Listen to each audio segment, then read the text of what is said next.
अंजाम तुम जानते हो।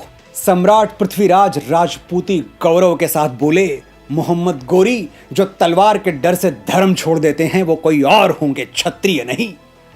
और तुम मुझे आंखें दिखा रहा है? भूल गया कि 1 या 2 बार नहीं 17 बार मैंने तुझे जीवन दान दिया।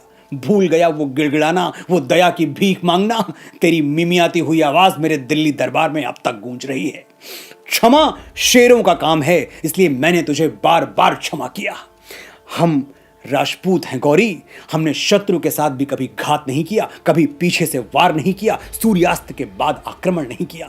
लेकिन तू इतना नीच और कायर है कि तूने मेरे घायल सैनिकों पर रात में छिपकर हमला किया।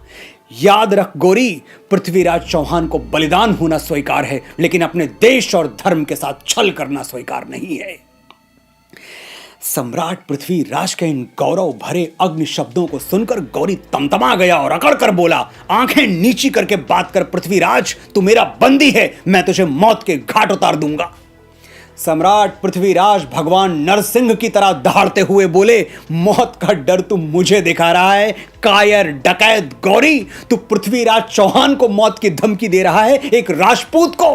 हम क्षत्रिय अपनी अस्मिता और राष्ट्र गौरव के लिए प्राण देने का बहाना ढूंढते रहते हैं, लेकिन ये तेरे जैसा बुजदिल क्या समझेगा।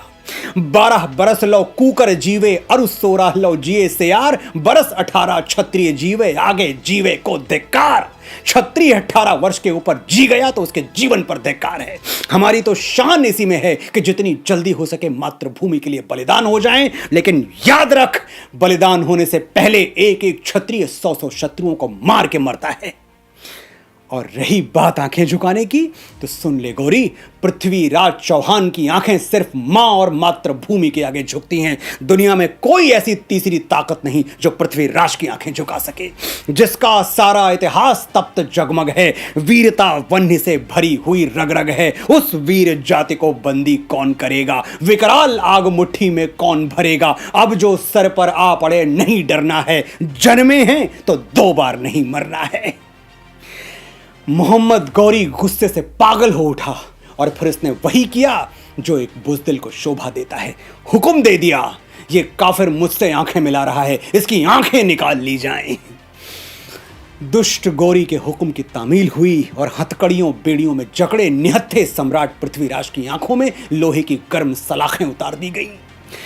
सम्राट पृथ्वीराज को आंखों की बलि देना स्वीकार था, आंखें झुकाना स्वीकार नहीं था।